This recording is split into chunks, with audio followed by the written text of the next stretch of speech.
Baik, untuk kelima nama yang saya panggil bisa untuk naik dan menyampaikan pertanyaannya. Bisa merapat ke panggung ya, untuk 5 nama yang saya panggil tadi.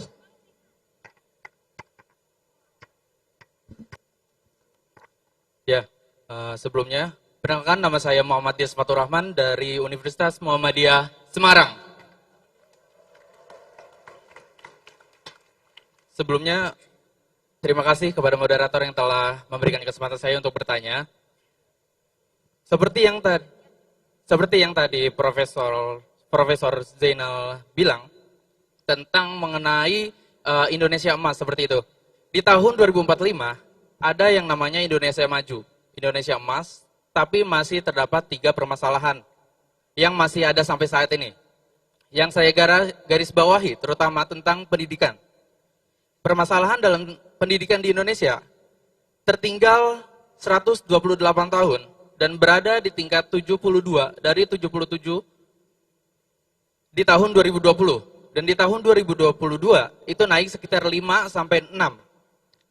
Dan juga masih kekurangan 1,3 juta guru di Indonesia dan juga masih ditemukan ketidaksetaraan ya pendidikan. Seperti itu, Pak. Intinya, dengan waktu kurang lebih 20 tahun, apakah Indonesia mampu mencapai Indonesia emas dengan permasalahan tersebut, Bapak? Seperti judul pada hari ini, diskusi kalibrasi mengupas pikiran Capres dan Cawapres RI 2024, saya meminta sudut pandang dari Capres itu sendiri, seperti itu. Terima kasih. Baik, Wassalamualaikum terima kasih. warahmatullahi wabarakatuh. Waalaikumsalam warahmatullahi wabarakatuh. Selanjutnya, Cek. Oke. Assalamualaikum warahmatullahi wabarakatuh. Perkenalkan, saya Diamita Febriani, bukan Febrianti ya. Jadi tadi sempat bingung nama saya sendiri gitu. Untuk pertanyaan sendiri lebih kepada program, salah satu program yaitu BBM gratis atau bersubsidi ya. Dan dikhususkan kepada Bapak Cak Imin, ya begitu. Mohon maaf. Cak Imin. Ya. Terkait itu ada beberapa masalah dan juga merupakan sebuah keuntungan tersendiri, terutama dengan adanya BBM bersubsidi, masyarakat yang bekerja dengan ranah untuk lebih memanfaatkan transportasi umum atau kendaraan kan memang terdampak ya dengan adanya BBM gratis atau bersubsidi, yaitu dengan murahnya harga gitu. Namun salah satu dampaknya itu adalah dua dampak, yaitu kemacetan dan juga polusi udara. Karena tentunya transportasi yang semakin banyak dan kemudahan biaya akan bahan bakar kan semakin memadatkan jalanannya, terutama juga polusi udara. Terutama kemarin pas saat kemarau panjang, kemarau kering itu kan sangat berdampak sekali polusi udara gitu. Nah, dengan adanya hal seperti itu, bagaimana sih menyeimbangkan keduanya? Tetap adanya subsidi, namun lingkungan tetap terjaga, terutama terkait kemacetan. Seperti yang tadi dibilang, tadi MC juga menanyakan kabar bagaimana apakah Semarang macet atau enggak. Karena menurut saya memang kemacetan ataupun polusi udara itu merupakan hal yang sangat krusial, baik untuk masyarakat, untuk masyarakat yang atas ataupun yang bawah, itu sangat berdampak bagi semuanya. Begitu, terima kasih. Ya baik, terima kasih. Dari Semarang sudah, Solo sudah, mungkin kita beralih dulu ke Jogja. Cek 1, 2. Oke, bismillah, assalamualaikum warahmatullahi wabarakatuh. Perkenalkan, nama saya Yoman. Saya berasal dari Universitas Teknologi Yogyakarta, salah satu kampus swasta di Jogja tanpa BEM. Ya, pertanyaan saya sederhana. Jadi berdasarkan perjanjian Paris, bahwa dunia itu bakal mengurangi emisi karbon, dan salah satu upaya untuk mencapai di sana adalah hadirnya nikel, salah satu bahan bakunya ya. Nikel sebagai satu bahan baku untuk pembuatan baterai. Nah, cuman pada sisi lain, dengan hadirnya eksploitasi nikel ini, ternyata ada daerah juga yang kemudian mendapatkan dampak buruk, terutama di daerah saya, Pak. Saya berasal dari Bawuni. Kemarin kalau ketika teman-teman buka Twitter, pasca debat Cawapres, dan di Twitter itu di Gibran itu ada satu video yang viral, itu video di kampung saya. Luas wilayahnya kurang lebih 800 km persegi dan itu bertentangan sama undang-undang. Nah, pertanyaan saya gini, apa respon Pak Anies dan Caimin kalau nanti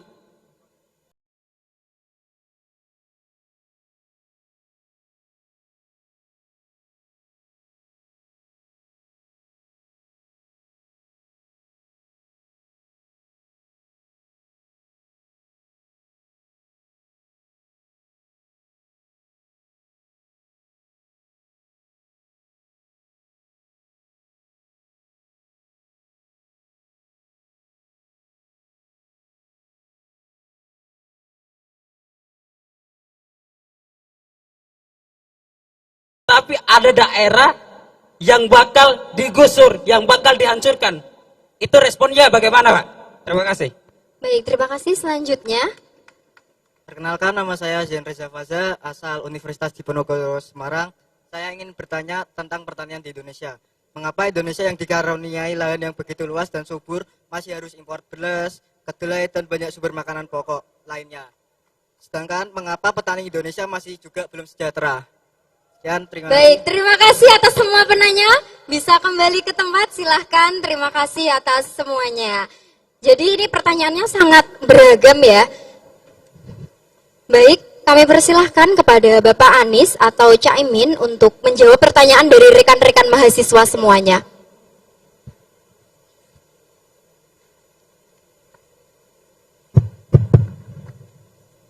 Gini, pendidikan tadi tertinggal berapa tahun katanya?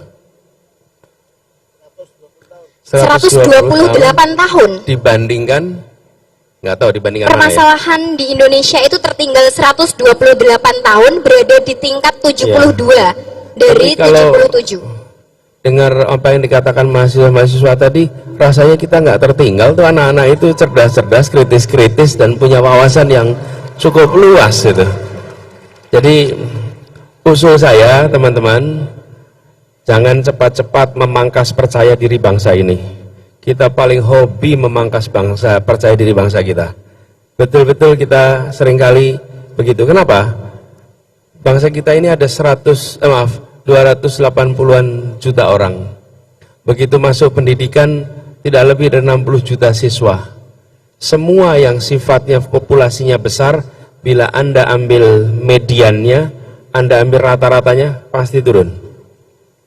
Tapi coba Anda bilang begini, ini Pak profesor di kampus, kalau ngajar, kira-kira Prof, ketemu dengan 25% anak yang rajin, kerja keras, tidak perlu didorong, sudah langsung kerja keras.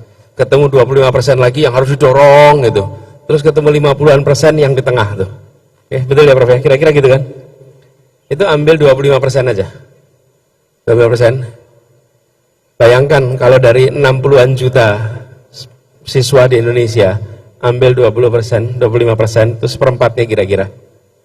Seperempatnya siswa itu berarti kira-kira jumlahnya 15 juta. Itu seluruh siswa Indonesia yang high achiever, yang kerja keras, yang berprestasi, yang punya motivasi tinggi, itu kira-kira 15 juta. Itu 3 kali lipat seluruh penduduk Singapura, lebih banyak daripada seluruh siswa yang ada di Malaysia. Jadi kita nggak akan tumbang dalam kompetisi global. Kita punya anak-anak yang dahsyat. Ini cara pandang teman-teman. Tapi kalau Anda rata-ratakan semuanya, wah, India itu kalau rata-ratakan jeblok. Kenapa? Ya, penduduknya 1,3 miliar, jumlah siswanya hampir 350 juta, jumlah gurunya hampir 50 juta, Anda ambil rata-rata jeblok. Tapi lihat posisi India dalam konteks dunia. Kenapa? Karena ada kelas penggerak, kelas menengah, kelas mampu ekonomi, angkanya sekitar 350 juta. Dan kemudian ini yang menjadi penggerak mesin. Jadi saya ingin, ya, Indonesia punya PR soal pendidikan, kita punya PR juga soal kesehatan, kita punya PR soal infrastruktur, tapi jangan sekali-sekali pangkas percaya diri bangsa kita. Kita harus jaga percaya diri bangsa kita, jangan dipangkas. Jadi itu komentar saya. Lalu tantangan kita benar sekali tadi, kita sebenarnya distribusi guru yang tidak merata. Ada tempat yang kelebihan guru, ada tempat yang kekurangan guru. Dan ini yang harus didistribusikan secara lebih baik. Lalu status guru, banyak sekali guru yang tidak memiliki status kepegawaian yang menenangkan, disebut dengan guru honorer. Ini harus dibereskan. Dan ini salah satu rencana kita, membereskan agar persoalan guru honorer bisa diselesaikan, supaya mereka bisa berkonsentrasi mengajar, agar mereka tidak terlalu harus membagi pikiran antara mengajar dan mencari penghidupan, sehingga mereka bisa fokus. Dan kuncinya, saya setuju dengan apa yang dikatakan ya tadi, bahwa kuncinya itu adalah meningkatkan kualitas guru, kualitas kepala sekolah. Jadi teman-teman sekalian, kualitas kepala sekolah akan menentukan kualitas sebuah sekolah.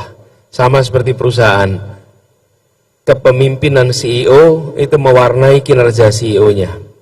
Kepemimpinan organisasi sangat ditentukan kualitas ketuanya. Begitu juga dengan sekolah. Kepemimpinan kepala sekolah ditingkatkan, kualitas guru ditingkatkan. Nah, ini yang harus difokuskan dan ini rencana kami kerjakan. Seringkali kita fokusnya pada mengganti kurikulum, mengganti buku. Ini buat yang pada sekolah di sini, pada kuliah. Suka mata pelajaran karena bukunya atau karena gurunya? Gurunya, hampir selalu karena gurunya. Dan guru itulah yang membuat kita menjadi menyukai mata pelajaran. Karena itu konsentrasi pada peningkatan kualitas guru. Sehingga guru-guru kita bisa mengajar lebih baik. Bila bukunya digonta-ganti terus, itu menarik secara proyek. Tapi tidak berdampak besar pada peningkatan kualitas pendidikan kita.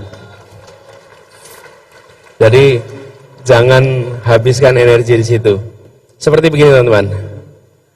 Kita mencoba menggunakan panah untuk menembak ke sebuah tempat. Panahnya meleset terus. Tapi yang kita ganti adalah busurnya dan panahnya. Sementara pemanahnya tidak pernah ditingkatkan kemampuan memanahnya. Nah, itu yang terjadi pada gonta-ganti buku, gonta-ganti kurikulum, sehingga membuat anak-anak kita justru tidak meningkat kompetensinya. Pertanyaannya, bisakah 20 tahun? Teman-teman, untuk pendidikan perlu waktu yang panjang. Teman-teman pernah dengar World Economic Forum? Pernah ya? WEF. Pernah dengar World Economic Forum? World Economic Forum itu pertemuan tahunan di bidang ekonomi, diselenggarakan di Swiss. Pertemuannya itu setiap tahun, setahun sekali, World Economic Forum. Saya mau tanya, kalau pendidikan, World Education Forum, ada yang tahu nggak pertemuannya tiap berapa tahun? Tiap 15 tahun. Oke? Ketika kita komit mau melakukan sesuatu, sedunia melaksanakan 15 tahun kemudian kita tunggu untuk bertemu lagi.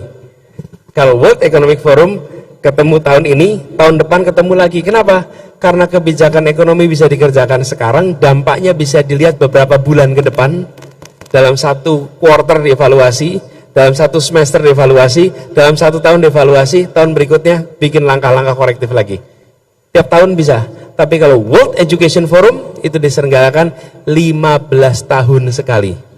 Jadi pertemuannya itu tahun 2000, 2015, nanti baru ketemu lagi tahun 2003. Nah, kita bangsa Indonesia itu inginnya kalau bikin kebijakan pendidikan minggu depan kelihatan hasilnya. Kepengen 5 tahun kelihatan hasilnya.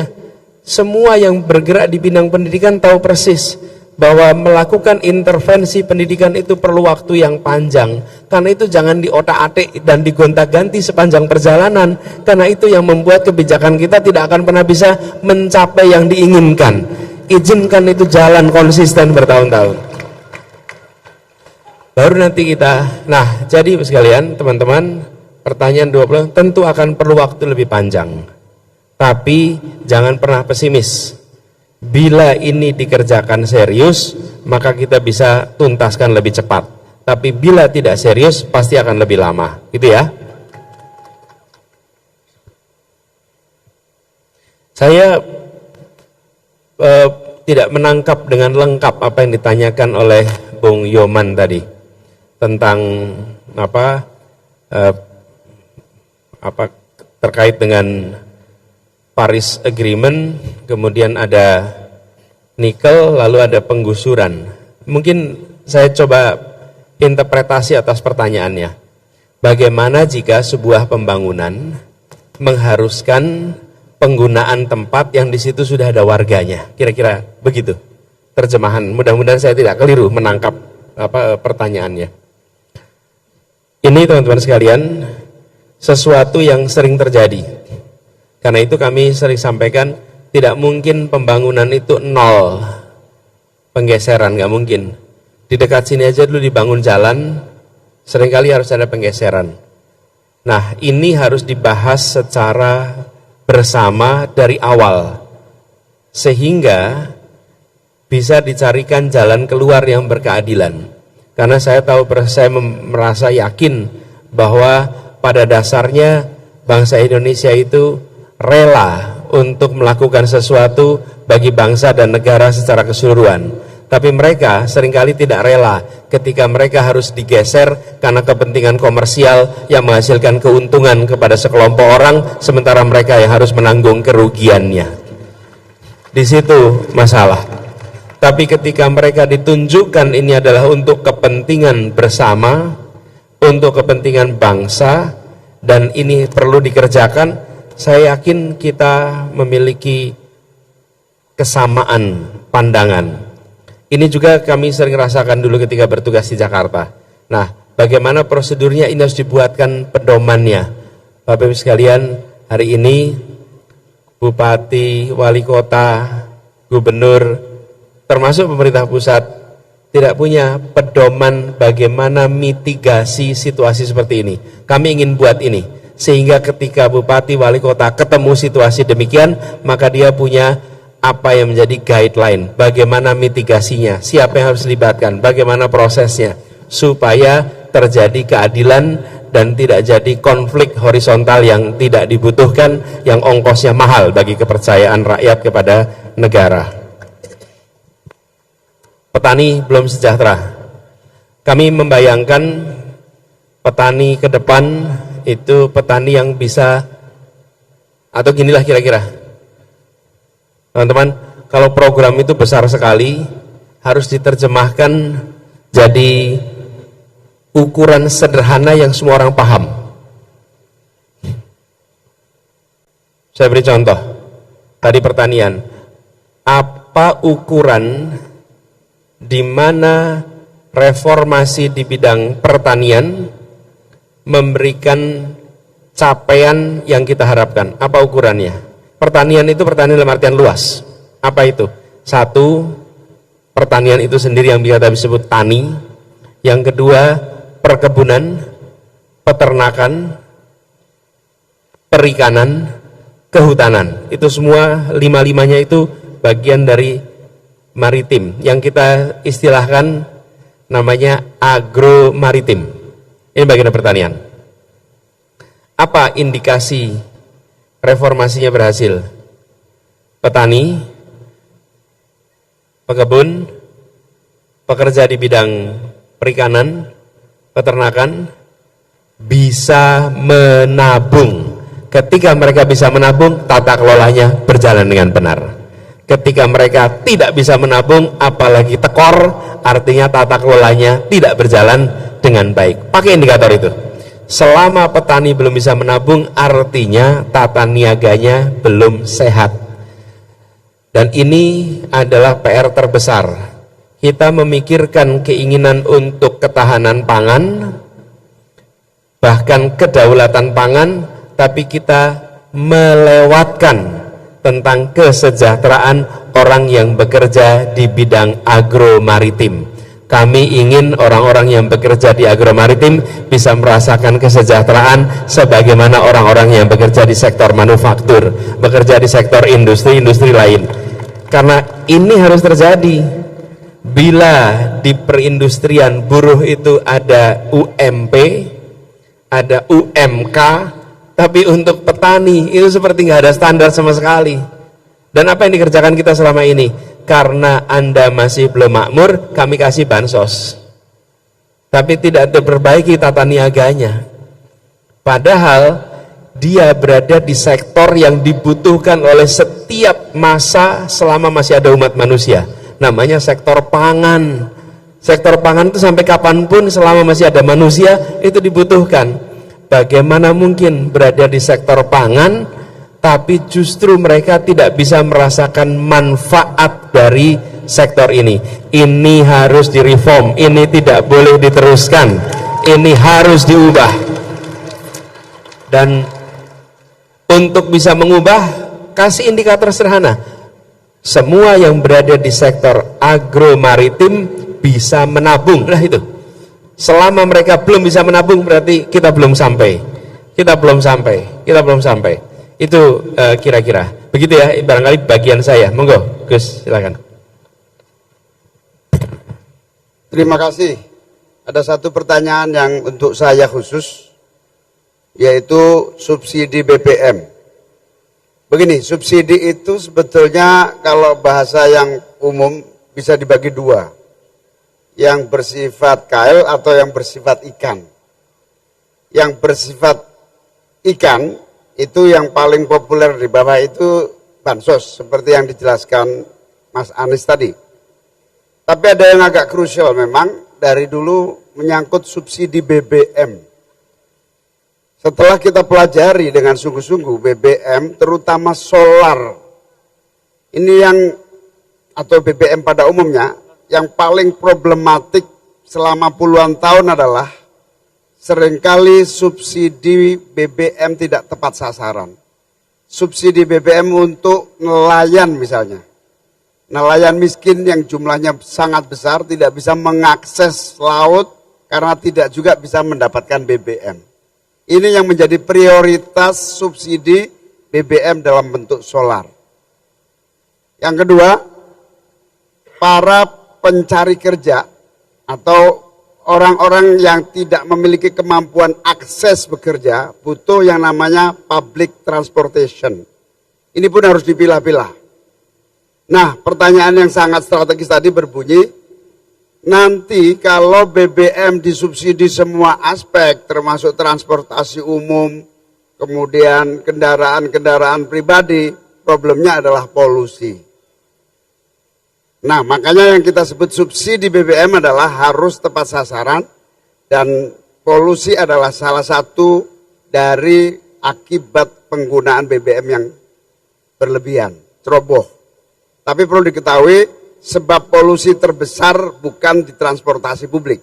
Sebab polusi terbesar adalah karena adanya industri yang tidak direncanakan dengan baik, termasuk transformasi penggunaan energi baru dan terbarukan yang tidak tepat. Oleh karena itu, kita setuju dengan dari Solo tadi dari UNS, bahwa penggunaan BBM terutama yang berdampak pada kerusakan udara, pencemaran lingkungan, ini harus dibatasi. Dan yang lebih penting dari itu adalah strategi transformasi energi dari energi fosil ke energi baru dan terbarukan, ini harus sungguh-sungguh disiapkan. Kita ingin perubahan, tidak lagi bergantung kepada energi fosil. Kita ingin perubahan, mendorong energi yang ramah lingkungan, dan kita bisa, tapi kita harus mulai. Mulai dari mana? Mulai dari perubahan strategi penggunaan energi nasional. Terima kasih. Baik, tepuk tangan untuk Bang Anies dan Caimin. Karena waktu dari Bang Anies dan Caimin juga tidak banyak ya teman-teman, maka kita masuk ke sesi 2. Baik, untuk sesi 2 ini ada yang mau bertanya teman-teman? Banyak sekali ternyata. Jadi teman-teman karena waktunya juga tidak banyak ya teman-teman, mungkin euforianya sangat terasa ya teman-teman. Jadi 3 dulu ya teman-teman, 3 penanya terlebih dahulu. Ayo dari mana ya? Benar, yang dari tribun kanan saya terlebih dahulu, yang pakai baju merah silahkan. Oke, silakan salah satu perwakilan dari kampus untuk bisa turun.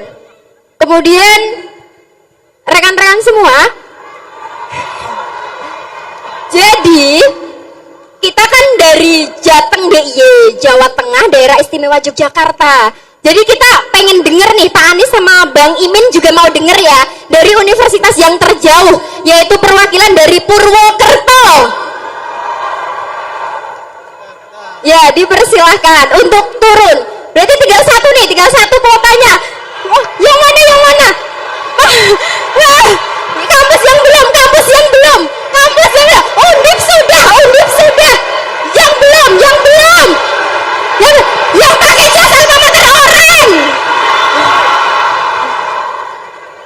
Ya, yang pakai jas alma mater oranye, silahkan satu orang perwakilannya untuk maju ke panggung. Jadi mohon maaf untuk semua kampus yang hadir. Terima kasih atas euforia semuanya, tapi mohon maaf teman-teman, karena waktu, jadi kami tidak bisa menerima semua pertanyaan yang teman-teman gagaskan.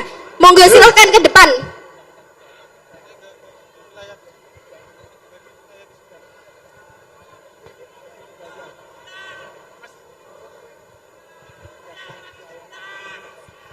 Tes.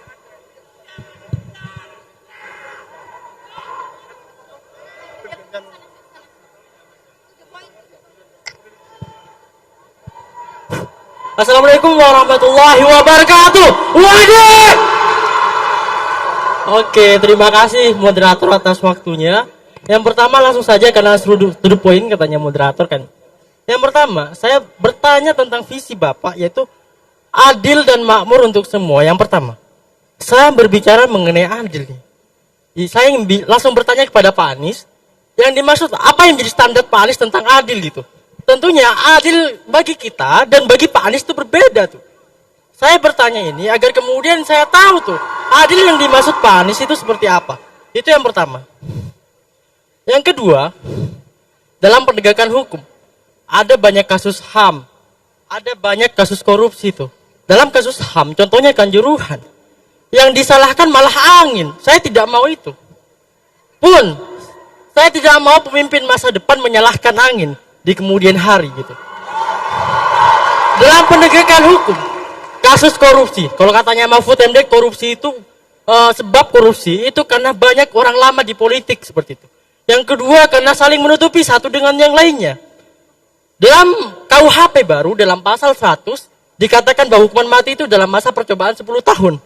Saya bertanya Bapak kepada Pak Anies, yang Pak Anies pikirkan tentang hukuman mati, dieksekusi mati langsung atau ditunggu masa percobaan 10 tahun? Itu pertanyaan yang kedua. Pertanyaan yang ketiga tentang kemiskinan.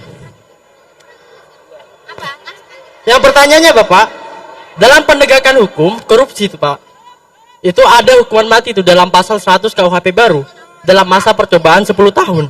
Pertanyaannya adalah, Bapak memilih mengeksekusi mati secara langsung atau menggunakan masa percobaan 10 tahun? Iya, baik, sudah dipahami ya. Kemudian selanjutnya. Oke, terima kasih. Terima kasih Bapak. Wassalamualaikum warahmatullahi wabarakatuh. Waalaikumsalam warahmatullahi wabarakatuh. Perkenalkan. Mas Khairul Ikmam Bapak dari UAD. Khairun dari UAD. Oke, mohon izin Bapak-Bapak sekalian, saya Neng Susi dari Hubungan Internasional UMY. Jadi beberapa pertanyaan saya nanti tentang politik luar negeri Bapak Anies dan Caimin. Nah, saya cukup tertarik Bapak Anies dengan strategi para diplomasi yang Bapak buat di Jakarta. Terutama pas Caimin di debat cawapres tentang pembangunan merata di 40 kota. Itu terdengar ambisius dan idealis, betul? Tapi saya melihat itu sebagai peluang, khususnya untuk anak HI Bapak. Tentang strategi Bapak para diplomasi dan itu itu memungkinkan untuk adanya pembangunan merata di berbagai daerah dengan adanya para diplomasi. Saya yakin itu. Jadi pertanyaan saya, apakah Bapak-Bapak sekalian berencana dan sejauh mana rencana Bapak-Bapak sekalian untuk mengikut sertakan pemuda, khususnya gagasan anak HI dalam kebijakan para diplomasi sehingga dapat mewujudkan diplomasi, dapat mengangkat diplomasi lokal dan nasional. Pertama. Dan kedua Bapak, untuk Bapak Caimin, tentang ekonomi terakhir. Caimin, bagaimana cara menaikkan langsung satu aja satu Mbak? aja? Iya, mohon maaf, langsung dilanjut Semoga aja. ada kesempatan Iya. lagi.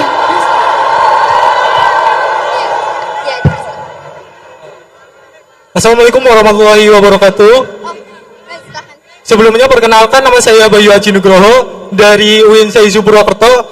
Yang di sini saya akan tanyakan adalah yang pertama, pada poin yang pertama saya akan menanyakan terhadap Bapak Anies Baswedan terkait terhadap 40 kota yang sama dengan Jakarta. Nah, kemudian yang saya ingin pertanyakan adalah bagaimana yang akan ditonjolkan untuk menunjang terhadap infrastruktur fisik apapun non fisik untuk menyamakan terhadap 40 kota tersebut. Nah, kemudian yang kedua, dari sistem pendidikan yang ada di Indonesia, bagaimana Bapak kan dulu sebagai Menteri Pendidikan untuk mengefisienkan bahwasanya pendidikan itu sama rata terhadap tenaga pendidik, kemudian terhadap murahnya pendidikan itu seperti apa, dan kemudian terhadap penegakan hukum, bagaimana penyelesaian terhadap Mahkamah Konstitusi yang dimana tidak adanya hak independensi itu terjadi, dan kemudian penyeleksian yang dimana penyeleksian kan ada dari MA, kemudian dari Presiden dan DPR, dan kemudian bagaimana cara menyeleksi terhadap hakim Mahkamah Konstitusi untuk menyadarkan terhadap independensi hakim tersebut. Baik, Mungkin pertanyaan cukup. sudah Terima kasih. dipahami. Terima kasih.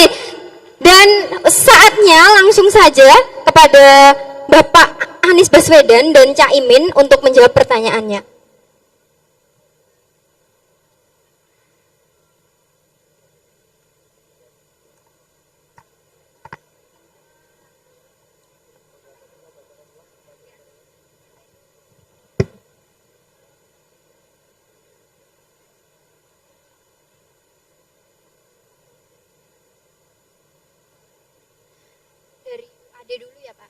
Dari UAD, apa yang dimaksud dengan adil dan makmur dalam menegakkan hukum?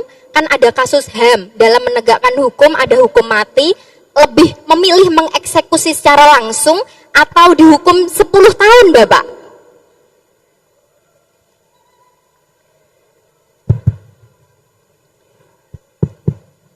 Begini,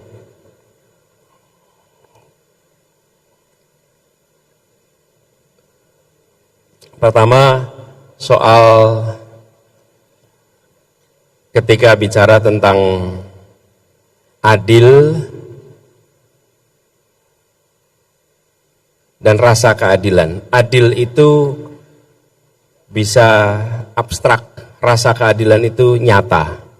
Dan ketika kita melihat Indonesia secara keseluruhan, maka kita bisa menyaksikan bahwa ada ketimpangan yang luar biasa di dalam pembangunan.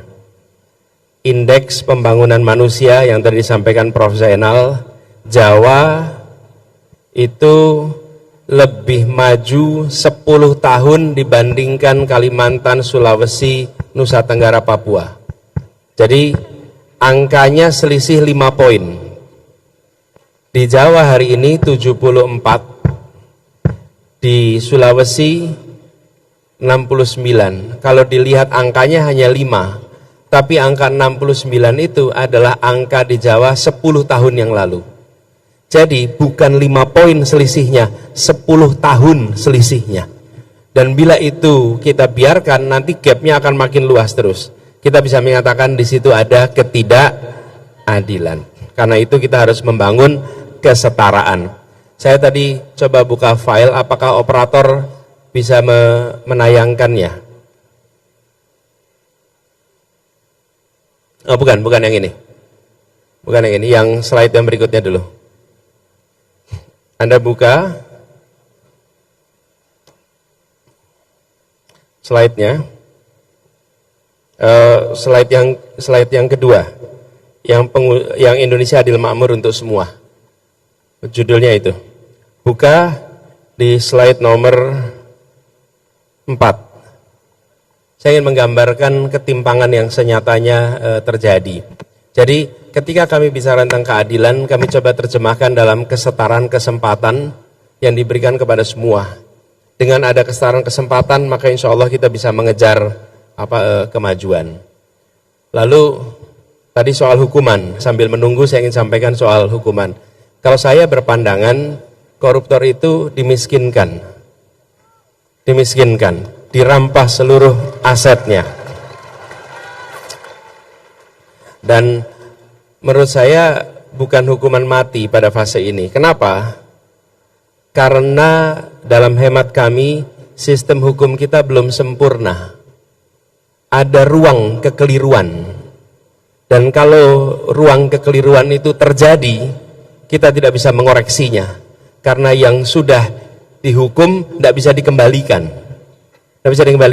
Bila Anda temukan 5 tahun, 10 tahun yang berikutnya, ternyata ditemukan fakta-fakta baru, Anda nggak bisa mengembalikan itu. Jadi kami merasa dimiskinkan itulah solusi yang paling tepat untuk koruptor. Karena kalau tidak, koruptor akan terus jalan leluasa melenggang. Slide berikutnya, slide 4. Slide 4. Benar, next-nya. Yang tadi. Next. Slide berikutnya. Ini slide 3. Teman-teman, perekonomian kita, PDRB-nya Anda bisa lihat di situ. Yang namanya Jakarta, Jawa itu luar biasa besar, 1.900 triliun. Bandung 211 triliun. Tapi begitu sampai ke Sorong 13. Jayapura 24. Apa artinya ini? Artinya kita punya ketimpangan yang luar biasa. Ini belum kalau dimasukkan data pembangunan kualitas manusia. Ya. Kemudian sekarang Anda ganti ke PowerPoint yang pertama. Saya ingin tunjukkan tentang pembangunan 40 kota yang kemarin disampaikan oleh Gus Imin dalam debat. Yang kita ingin lakukan adalah dengan gambaran itu, kemajuan itu didorong bukan dengan membangun kota baru, tapi dengan memajukan 40 kota yang sekarang sudah ada, dinaik kelaskan sehingga mereka menjadi penggerak perekonomian di seluruh wilayah Indonesia. Jadi bukan membangun dari nol kotanya. Semarang didorong maju, kemudian Purwokerto didorong maju, Cilacap didorong maju, supaya mereka menggerakkan perekonomian yang ada di sekitarnya. Tapi bila kita tidak mendorong 40 kota ini, nah ini dia nih, ini contoh nih. Jadi 40 kota ini sebagai persatuan, ini bukan kota-kota yang nol. Lain dengan membuat IKN itu lahan kosong dibangun kota. Kalau ini kota yang didorong kemajuannya. Jadi yang disampaikan Gus Imin itu ada dasarnya. Ini loh dasarnya nih. Dengan demikian, kota-kota ini akan menjadi penggerak perekonomian di wilayahnya. Selama kita tidak mendorong kemajuan itu lewat kota-kota, kita tidak menggerakkan. Semua hasil pertanian diserap oleh kawasan urban. Hari ini 57% penduduk Indonesia tinggal di perkotaan. Di tahun 2050, 75% penduduk Indonesia tinggal di perkotaan. Bila kita tidak membangun, mengupgrade ya kota-kota kita ini, 40-an kota, maka kita akan mengalami problem yang sama seperti di Surabaya. Jadi apa yang dikatakan Gus Imin kemarin itu sahih berdasarkan studi, bukan imajinasi dan bukan selera. Itu teknokratik, ada argumennya. Makanya kami siap berdebat karena karyanya dengan gagasan, bukan tanpa gagasan, ya. Kemudian tadi ada yang berbicara angin. Angin ya, pas debat keluar soal angin. Saya akan sampaikan soal angin ya kemarin. Teman-teman pernah dengar berita Singapura seluruh wilayahnya tertutup asap karena kebakaran hutan. Berarti di dalam Singapura ada hutan yang terbakar ya? Iya. Kalau ada orang tidak mau menerima argumen soal angin, berarti kita harus mengatakan di dalam Singapura ada kebakaran hutan sehingga seluruh Singapura tertutup asap. Mau nggak kita terima argumen itu? Masuk akal tidak? Nah, masuk akal. Di Singapura sudah tidak ada hutan dan tidak ada kebakaran. Kok bisa seluruh Singapura tertutup asap? Karena ada tempat lain yang kebakaran hutan. Terus asapnya kemana? Terbawa oleh angin sehingga sampai ke, mau bilang lagi, jangan salahkan angin. Jangan pernah merendahkan akal sehat dan data. Jangan pernah. Nah, sekarang boleh digambarkan. Sekarang saya tunjukkan foto polusi. Ini potret satelit. Ini data nih. Potret satelit Jawa bagian barat dan polusi real time. Berhentikan dulu sebentar. Berhenti. Stop. Stop. Klik stop. Saya tunjukkan cara bacanya. Nih, kita pakai ilmu pengetahuan sama-sama, oke? Jangan pakai imajinasi, jangan pakai fiksi. Anda lihat kiri bawah. Kiri bawah itu tanggal jam, real time. Kemudian di sini adalah peta Jawa termasuk Semarang. Ketika warnanya merah, artinya polusinya tinggi. Ketika bening itu artinya bersih, tidak ada polusi. Oke, pada saat ini Jakarta kelihatan bening, tapi kota-kota di timur kelihatan merah. Sekarang foto satelit ini tiap jam dilakukan terus-menerus sampai tergambar pergerakannya. Silahkan Anda lihat di mana sumber warna merahnya dan di mana yang nanti akan menjadi tertutup itu. Coba dinyalakan. Mari kita pakai ilmu. Nah, ini lihat. Ada masa Jakarta merah, ada masa Jakarta bening. Ada masa Semarang merah, ada masa Semarang bening. Sumbernya dari mana tuh? Titik-titiknya itu. Titik-titiknya adalah pembangkit listrik tenaga uap yang menggunakan batu bara yang asapnya keluar ke atas. Oke? Dari beberapa titik saja itu. Itulah yang bergerak. Yang menggerakkan siapa? Yang menggerakkan jin. Yang menggerakkan siapa? Jadi kalau mau sih ada orang yang bilang jangan cerita soal angin, maka dia tidak menghormati ilmu pengetahuan. Nih, lihat tuh. Tapi memang untuk paham ini perlu baca data. Kalau tidak pernah baca data, ya pasti begitu pikirannya. Oke? Nih, Anda bisa lihat di sini. Dengan melihat ini, teman-teman sekalian, Anda tahu kenapa ada masa polusinya tinggi, ada masa polusinya rendah. Kalau sumbernya hanya dari dalam kota Semarang, maka tiap hari harusnya sama. Kalau sumbernya hanya dalam kota Jakarta, maka harus tiap hari sama, gitu ya. Ini teman-teman, kalau nanti perlu biar dikirimkan linknya dari panitia kepada semuanya supaya bisa dibaca. Anak muda dilibatkan. Terlihat ya teman-teman sekalian, ini potret ini adalah foto satelit real time, jadi ini bukan imajinasi. Cukup saya rasa.